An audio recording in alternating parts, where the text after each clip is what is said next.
Hi again then guys, and welcome to another Forza Horizon 3 speed build, and this time it's for a vehicle which isn't exactly a sleeper car, but at the same time it delivers performance, at least I would say, that does belie its initial ability when stock. It's the kind of car that is a lot faster than a lot of people would probably expect it to be, because the actual fact is that the ST205 Celica, which is typically thought of as more of a rally-bred machine, which is true, can actually give cars like the Supra, or the Skyline, or the RX-7, or the NSX a surprisingly good run for their money. This thing can do seriously high top speeds. Now for the engine swap, as I've said before with my JDM build, it's not a tune for purists. It's got the V8 conversion with 1,000 horsepower from the twin-turbo option. Of course, I would recommend keeping all-wheel drive, as I always would. As far as the visuals, if memory serves, I think you've got quite a few options with this one. Yeah, you have. You can convert it to the more understated style, so all that kind of stuff is down to you. As you can see, I've left it pretty much stock visually. It's got the roll cage, it's got the lightweight wheels, but apart from that, I've pretty much left it as is. And for the rest, you guys know the drill. Improve the power, lower the weight as much as you can, and fit all of your race parts. Apart from the racing front and rear wing, they're just not necessary for this tune.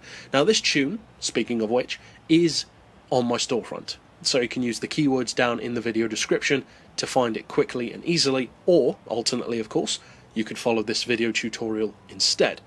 Now as I said, it's a lot quicker for top-end speed than you'd probably assume it would be, but in particular, the top speed is the strongest thing about the car. For straight-line performance, that is. The handling is obviously great as well, but the acceleration isn't as strong. 2.7 isn't bad, 5.7, or not 5.7, 5.4 to 100, that's certainly not weak, but it's not as strong as some other JDM cars. The top speed in particular, though, is pretty impressive. Now for the gearbox, I'd recommend a final drive of 2.6, then individual gears, which are pretty familiar to those who've used my tunes. You don't really need to go crazy with this car. 2.9 for first, 2, 1.5, 1.17, 0.95 and 0.78. For alignment, we've got neutral camber and toe, as I often would, 5 degrees of caster, anti-roll on 39 and 32, springs on 174, 143, and as you can see, I've basically left it on the stock ride height. You can make it higher or lower if you want to, though. Dampers we've got on 15, 11, 7 and 5. Aero doesn't apply, despite the massive rear wing. And for the diff, I've got 100%, as I do most often than not, or more often than not. 0 on deceleration, and a 70% center split. So that's it for the tune, of course. So now let's take it out on the street to see if it can actually live up to that pretty impressive quoted number.